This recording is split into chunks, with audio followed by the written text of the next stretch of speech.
called a chest pass, right? And I used to get them in the face.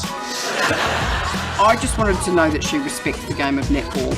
What even is netball? Harrison, you are a freak! This is the sport evolving at its very best. Unbelievable. Can you believe it? It's all over! New Zealand have won the World Cup!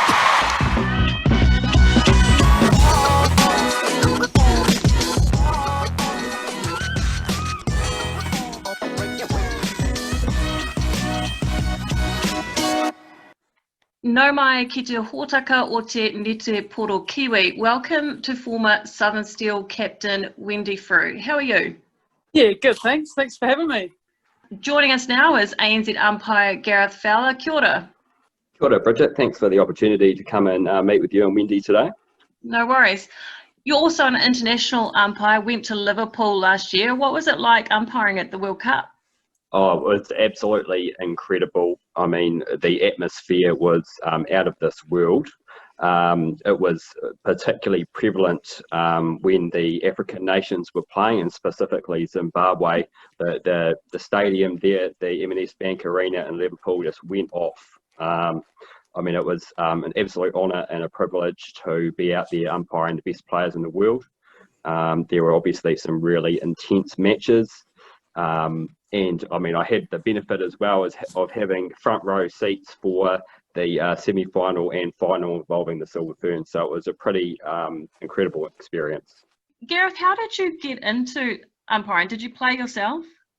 Yeah, well, back in the day, I was a player. I used to play men's netball for Wellington, and I played at a number of national tournaments. It became relatively evident to me from my early 20s that I was an okay player, but I wasn't great. And, you know, one of the our current national umpire squad coaches and a former international umpire, David Pala'amo, who was the coach of New Zealand men's team at the Cadbury Series, he, you know, gave me a good shunt in the direction of umpiring. I think it was something pretty direct, like, you know, you'd be a better umpire than you would be a player. So, so that, yeah, kind of got me on that pathway, and, you know, going through the accreditation system and then joining the Netball New Zealand high performance system in about 2010. Wendy, what was your relationship with umpires like over the years? Do you get to know them over time? Hopefully Gareth thinks I was pretty respectful to him. Wendy was very respectful, I have to admit. Yeah, you do. Over time, as you become more accustomed to umpiring in the ANZ Premiership and before that the Championship, you get to know each other. You know, you go in to the changing rooms before the games to do the team check and have a bit of a chat, say hello and how's it going, all of that kind of stuff, and you become pretty familiar. And you know, I think that's really, really important that we as umpires have really good rapport with the athletes, because, you know, we're all part of the awesome game that is netball, and we all contribute to it. So I think it's really, really important that, you know, you have that rapport, you can say hello, and then when things happen on the court, you leave them on the court and you can move on. I totally agree there.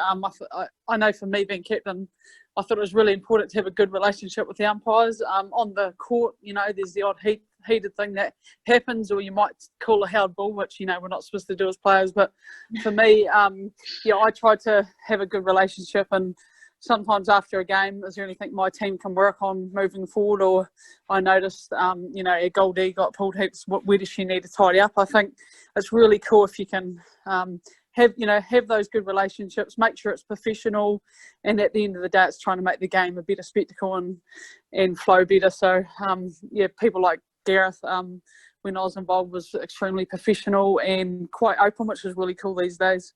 With the held ball thing, there's something I've noticed recently is some of the players are actually shouting out quite loudly, held, you know, like they're anticipating the umpire's call, and you're hearing them shout it out. Are they allowed to do that? There becomes a bit of a line that gets very close to being crossed at times, because, you know, you could argue if you're the team in possession that those types of comments are intimidation, which would be, you know, covered under the rules. And then from an umpire's perspective, you could potentially interpret that as being potentially disputing the umpire.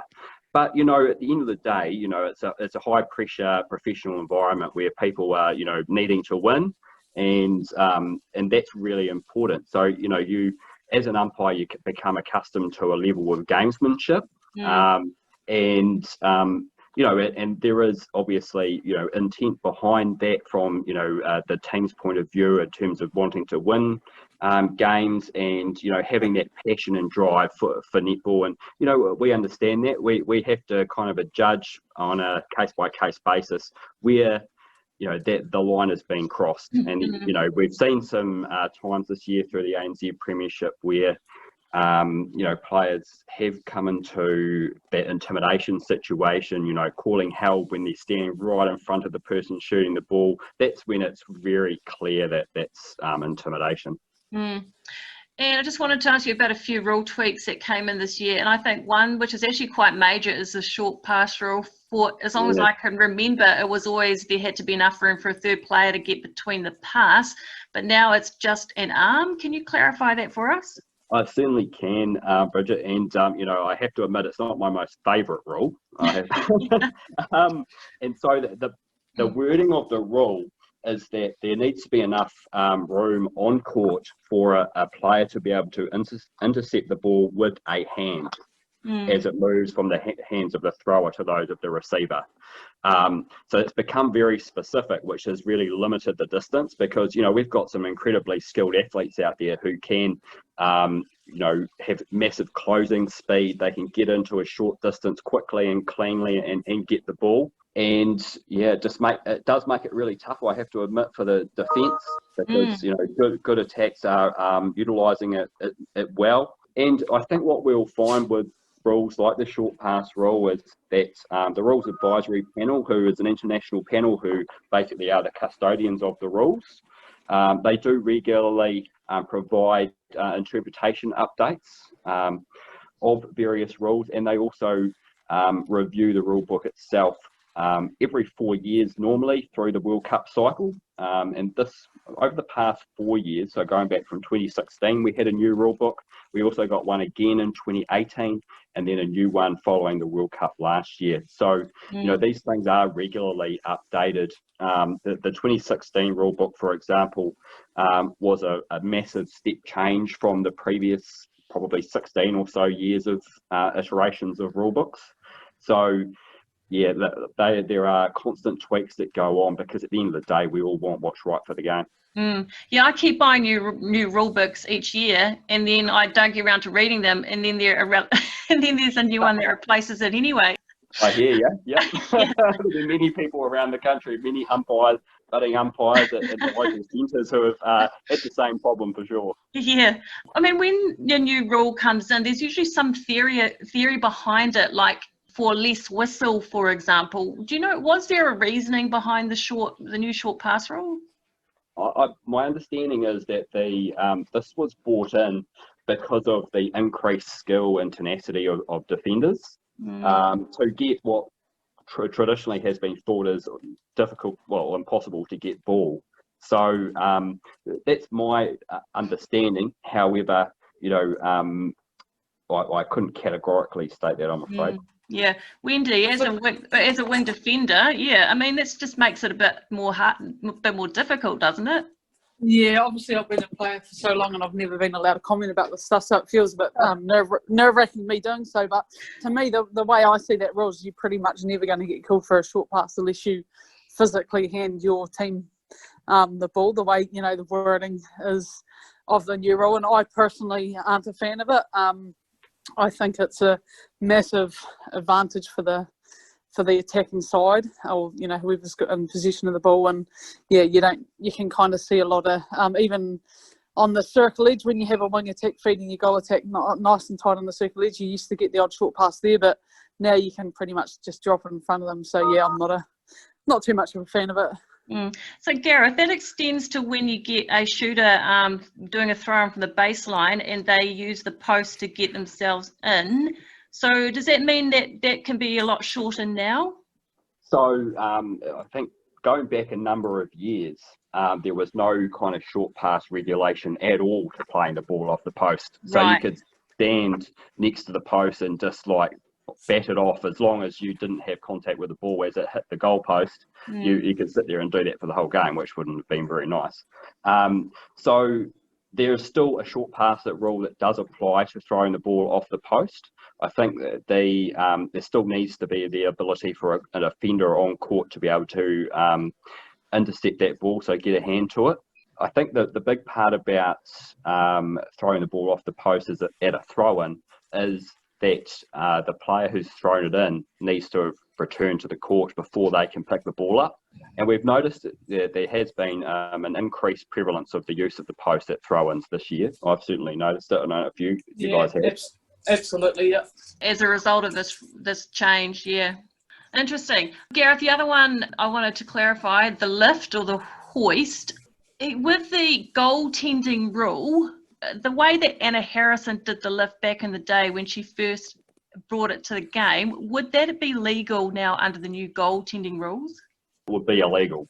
Yeah, so that a player defending a shot can only kind of tip the ball or catch the ball on its upward flight. So once it's gone past its arc or highest point, then it becomes a no-go zone. It's basically converting the same rule as we have in basketball. It must be on the upward flight, and I know that, Anna did modify what she did, and we've seen people then copy what Anna has done, trying to get a really good jump over the shot to try and deflect it. And we're seeing I think some really good outcomes from that. We've had some block shots from it, and we've also seen held balls emanating from it too. Yeah, I mean, the defenders now, they're really trying to attack the ball at the release, aren't they?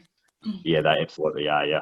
Gareth, I guess just as the Silver Ferns are wondering when their next international might be, COVID has also affected the international umpires as well around travel restrictions.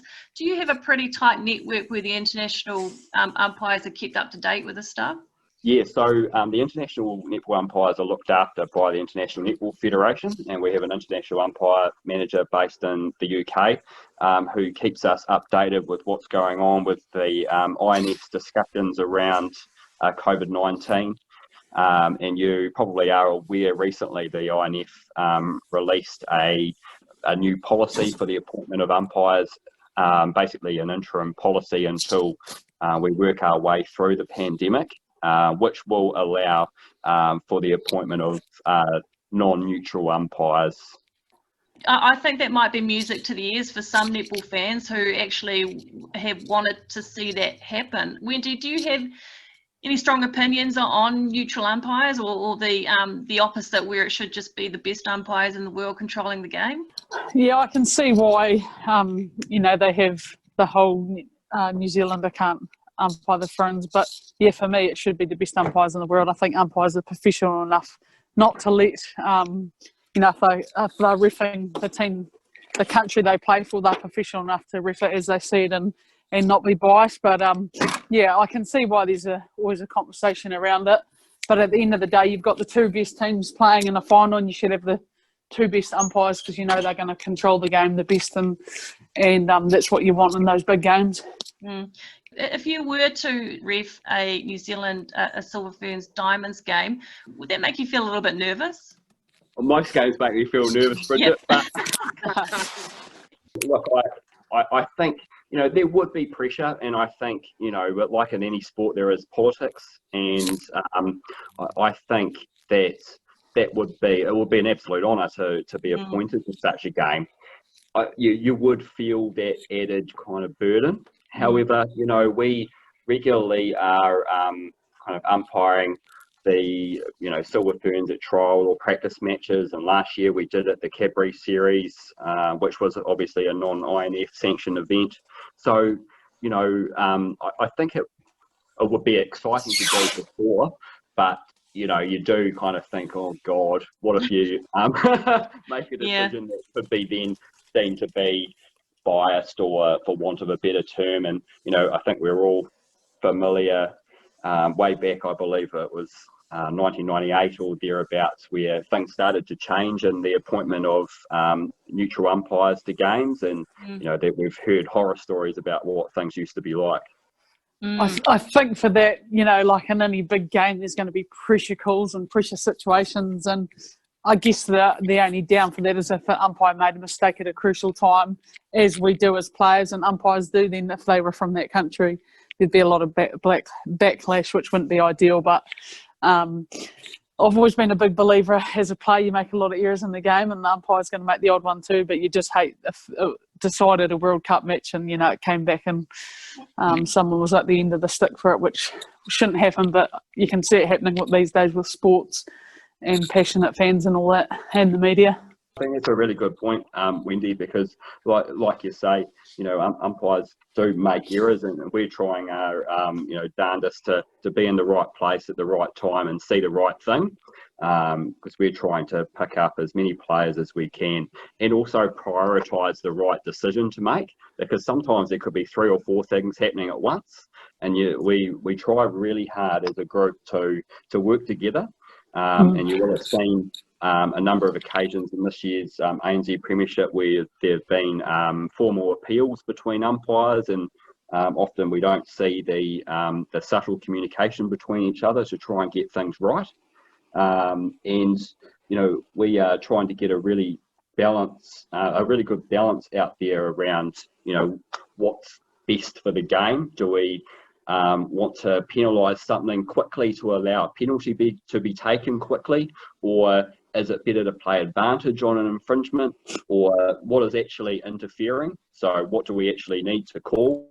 So we're constantly learning and constantly evolving as a national umpire squad to make sure that we're adding as much value as possible to the game. Yeah, I personally think umpiring's a huge job. It's hard. None of us players would be able to go do it the way our umpires do it in New Zealand. And I think the talent we've got in New Zealand with umpires is remarkable, and it's credit to people like Gareth who, do the hard yards behind the scenes to get out there and perform, be fit enough to last the game and get in the right positions.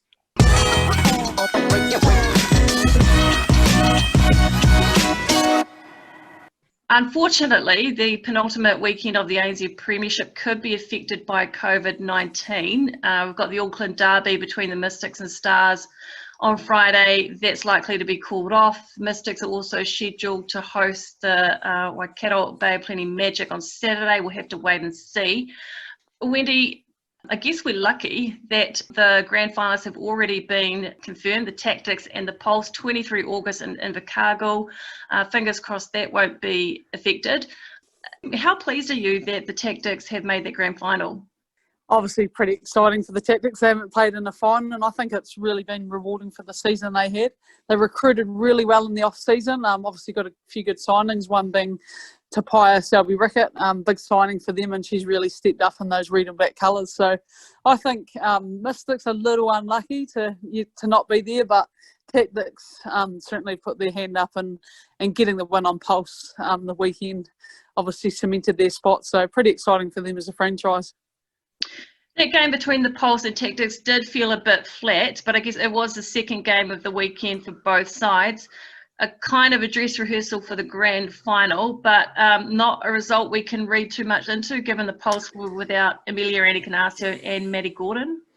Yeah, I don't think you can read too much into that game at all. Obviously, the Tactics got the win on the paper and got the points on the board, but with those two players out, they're a big part in the Pulse lineup, and obviously it gave the Pulse a chance to play the younger players and stuff, but you could tell they weren't at full strength, and the combos on the court weren't as strong as when they've got those two girls back. So definitely I don't think the Pulse will be too stressed out about it leading into the final. I think for them, they know they weren't at full strength, and just giving players an opportunity to get there. And I imagine in the Tactics environment, they would be well aware that the Pulse weren't full strength and they're going to come out a lot harder than they did come finals day. So I think both teams at this level, they're both smart enough to know what happened in that game, and it certainly won't be the same feel for the final. Yeah.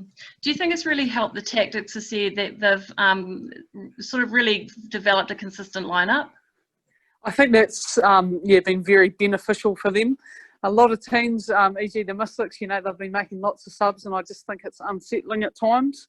When you've got a 7 or 8 strong lineup, I think it's important to get those combinations really settled and ensure that the players, in that pressure situation, they've done that centre pass with that player 10 times that season, 10 games that season. They know where that player's going to go. They know what they're going to do under pressure. They know what to say to them. So I think that's really helped the tactics this season, playing a similar lineup most games, not making lots of changes, and just growing that combination. And the Mystics, again, showed a bit of inconsistency this weekend, having beaten the Pulse previous round, then going down to Invercargill, getting beaten by the Steel. Couldn't quite do it against the Tactics on Sunday. But they are a better side than last year, aren't they? Oh, yeah, Mystics have come a long way. And, they had a couple of key players out, Michaela and Bailey, but they really have stepped up this season. And probably when those two players were out, perhaps weren't expected to do as well as they have. But you can just tell they've got a good mix of youth and experience. And I think Phoenix has really stepped up in that leadership role, backed up nicely by Sulu in the back there. But, they'll be disappointed that they, didn't have the opportunity to play in the final and lost to the Tactics. But, yeah, they didn't bring it both games in the weekend. They didn't play as well as they have been, and maybe just lacked a bit of consistency throughout the season. If they retain the bulk of their squad and the likes of Savia Tui having a season under her belt, Bailey Mears back in the mix, Grace Wiki, she's already amazing and will only get better, and she could be in the side in the Mystics for several years to come. Do you think that the Mystics could become kind of a dynasty over the next few years?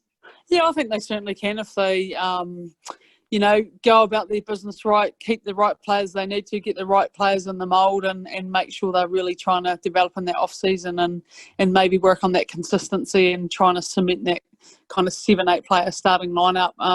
I think it'll be really important. Obviously, getting Bailey back. Bailey and Grace will be a huge combination in there. And, yeah, the likes of Phoenix and Sulu, if they can retain them, then I think it'll be really good moving forward. They showed a lot of promise this year. As I said, probably just lacked a little bit of consistency, and that comes with experience from some of those younger players also.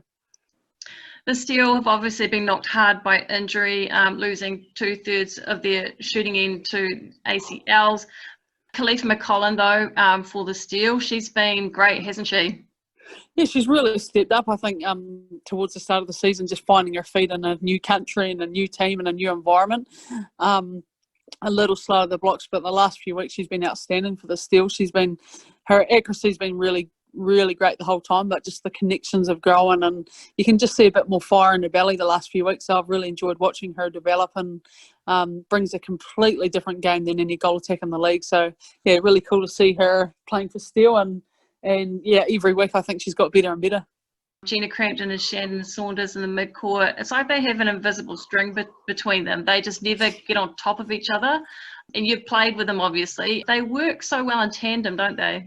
Yeah, they certainly do. I mean, they've been playing together for a long time, and they've been playing the game of netball for a long time. So they're remarkable athletes. They've played so many games together. That combination is just so tight. They know where one wants to go and where the other one wants to go. They complement each other really well on the court, and I think yeah, it's a combination that's just growing, and it's certainly, a lot of hard work's gone into that. I've obviously played with them, and it's not just turning up to training. There's a lot of conversations, a lot of video analysts, and yeah, certainly I personally think it's the best combo at the moment in the league.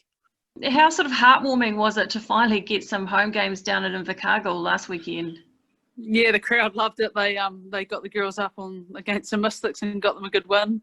They're very loyal and passionate fans down in the south, so really cool energy around the stadium, and you could just see people buzzing, and obviously the girls stepped up from being at home too. So I think it's been great that the centres have been able to have their teams back at home, and just that feeling of no travel and just being in your comfort, your home stadium, playing in front of your family and friends, really important. And yeah, obviously it set the girls up nicely for the win on the Friday. Unfortunately, they couldn't back it up against a sharp Pulse side who thoroughly deserved the win on the Saturday. Just with the grand finalists, Pulse, Tactics, both have strong goal attacks. Has this season maybe highlighted just how important it is to have not too much reliance on the goal shoot? Yeah, I think in any team, if you can have a goal attack who's shooting, around that 20 odd a game, it really helps take the load off the goal shoots. I think Tapai's had a remarkable season, and she's really grown in that position with the tactics mid-courts around her, and she feeds Ellie Bird outstanding. So really strong, performance for her. And Amelia Rain obviously is another really experienced shooter. So I think when you have a goal attack who's putting up a good volume of shots a game, it certainly takes the heat off the goal shoot and also makes the goal defence not drop back too much on that goal shoot, which you see if you're playing a team who has a really dominant shooter who takes a very big percentage of the shots, like the Mystics with Grace in the back there. So yeah, pretty cool. It's going to be certainly a good game in the final, and as I said, both goal attacks have been in excellent form, so it'll be interesting to see who brings it on the big stage.